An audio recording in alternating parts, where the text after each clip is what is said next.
Genesis, chapter 38. And it came to pass at that time, that Judah went down from his brethren, and turned in to a certain Adullamite, whose name was Hira. And Judah saw there a daughter of a certain Canaanite, whose name was Shua, and he took her, and went in unto her. And she conceived, and bare a son, and he called his name Er. And she conceived again, and bare a son, and she called his name Onan. And she yet again conceived, and bare a son, and called his name Shelah, and he was at Chezib, when she bare him. And Judah took a wife for Er his firstborn, whose name was Tamar. And Er, Judah's firstborn, was wicked in the sight of the Lord, and the Lord slew him.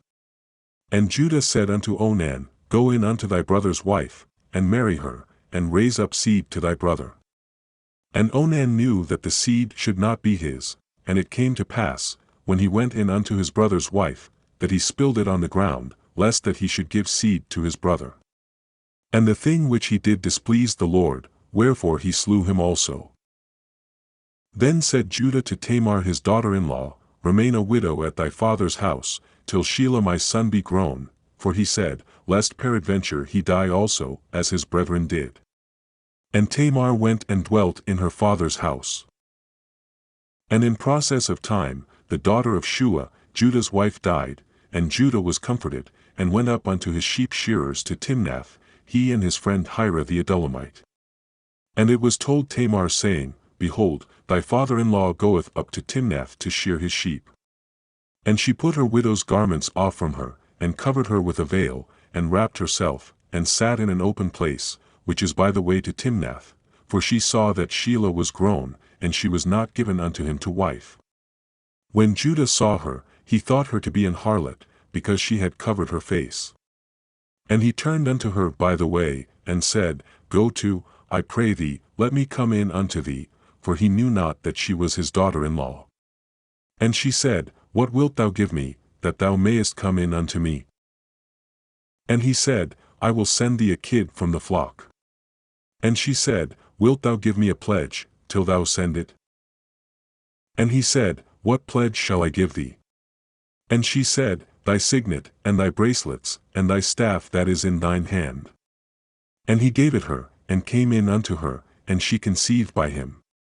And she arose, and went away, and laid by her veil from her, and put on the garments of her widowhood. And Judah sent the kid by the hand of his friend the Adullamite, to receive his pledge from the woman's hand, but he found her not. Then he asked the men of that place, saying, Where is the harlot, that was openly by the wayside? And they said, There was no harlot in this place. And he returned to Judah, and said, I cannot find her, and also the men of the place said, that there was no harlot in this place. And Judah said, Let her take it to her, lest we be shamed.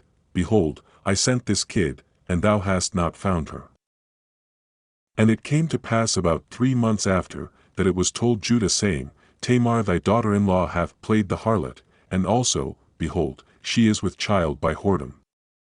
And Judah said, Bring her forth, and let her be burnt. When she was brought forth, she sent to her father-in-law, saying, By the man whose these are, am I with child? And she said, Discern I pray thee, whose are these, the signet, and bracelets, and staff? And Judah acknowledged them, and said, She hath been more righteous than I, because that I gave her not to Shelah my son. And he knew her again no more. And it came to pass in the time of her travail, that behold, twins were in her womb. And it came to pass, when she travailed, that the one put out his hand, and the midwife took and bound upon his hand a scarlet thread, saying, This came out first. And it came to pass, as he drew back his hand, that behold, his brother came out, and she said, How hast thou broken forth? This breach be upon thee, therefore his name was called Pharez. And afterward came out his brother, that had the scarlet thread upon his hand, and his name was called Zerah.